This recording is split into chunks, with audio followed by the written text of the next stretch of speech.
جب آپ نے چھوڑا کسی کے کہنے پہ چھوڑا تھا کیا ایم کیو ایم کو؟ جب آپ تو الگ ہرگز نہیں. جب کامران ٹیسوری بھائی کو میں نے لیا بخدا کسی کے کہنے پہ نہیں. جب کامران ٹیسوری بھائی کے لیے میں نے اسٹینڈ لیا بخدا کسی کے کہنے پہ نہیں.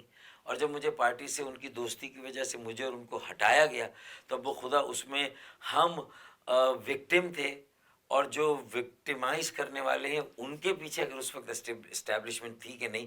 لیکن اب اگر آپ اب وہ حیرت کی اس بات ہے نا، وہ ہٹ سوری صاحب ہاں اب ایسے اچھے ہو گئے، دیکھیں کیوں ہو گئے؟ اس کا مطلب یہ ہے کہ اس وقت جو ایم کیو ایم چاہیے تھی وہ ایک مینیجیبل ایم کیو ایم چاہیے تھی، اوکے، جو الطاف حسین صاحب کے مائنس ہو جانے کے بعد بھی فاروق ستار کی صورت میں اتنی آسان اور مینیجیبل ایم کیو ایم نہ ہوتی، جس کو کہا جاتا کہ بھائی آپ کھڑے ہو جائیں، بیٹھ جائیں، اچھا، سو جائیں، اٹھ جائیں.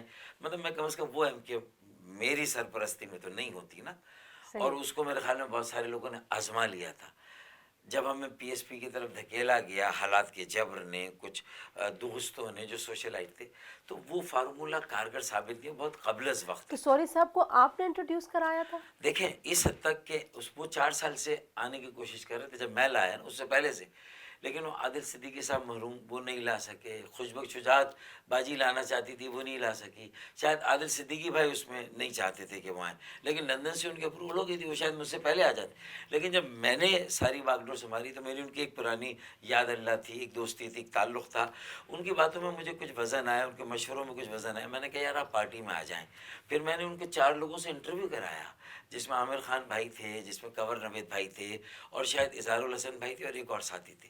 اچھا ان سب نے ان کی اپروول دی کہ ہاں یہ آدمی ہمارے لیے کارگر ہے، بہتر ہے، اور ان کو لینا چاہیے.